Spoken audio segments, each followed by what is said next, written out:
Hello, একটা গুরুত্বপূর্ণ কথা আছে। কি কথা? কি করো? বিয়ে কেনাকাটা, শাড়ি শাড়ি গহনা সব। আর বললাম তো সব। বিরক্ত হচ্ছ? উফ না। তাহলে বললে কেন? আচ্ছা ঠিক আছে, আর বলবো না। তোমার গুরুত্বপূর্ণ কি কথা সেটা তাড়াতাড়ি বলো। আমি কিন্তু জানি তোমাদের বাড়িতে বিয়েটা হচ্ছে না। তো কোথায় হচ্ছে সেটা জানতে চাও? না না, খবরদার, ওটা আমাকে বলবো না। কেন?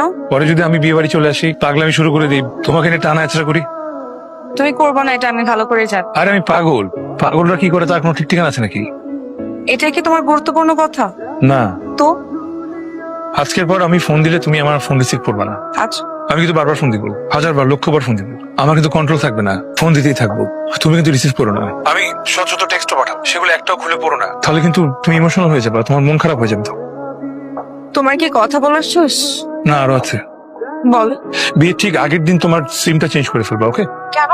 আমি তো পাগল হয়ে যাবো, তখন মাথা ঠিক থাকবে না, বারবার ফোন দিতে থাকবো। তার থেকে ভালো না তোমার ফোনটা একবার বন্ধ পেলে, তখন আর ফোন দিতে পারবো না। আর শুনো, আমার বারবার ফোন দাও দেখে যদি তোমার জামাই কিছু জিজ্ঞেস করে, তুমি বলবা তুমি চিনো না, ডিস্টার্ব করে তোমাকে, বকাটা ছেলে, ওকে?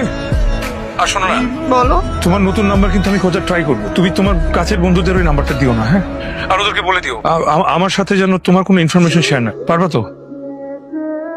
আর একটা কথা, কেউ কেউ তোমার কানে দিবে যে আমি সিক হয়ে পড়েছি, তুমি কিন্তু ওটা নিয়ে একদম টেনশন করবে না। আমি সিক হলেই বাকি, বাবা মা মরে গেল তো মানুষ বেশি দিন সিক থাকতে পারে না, তাই না? আমি সিক হলে আমি আবার নিজে থেকে ঠিক হয়ে যাব, এই তো, এর চেয়ে বেশি কিছু তার হবে না। তুমি এগুলো নিয়ে একদম চিন্তা করবে না, ঠিক আছে নবনী? ঠিক আছে? হ্যালো।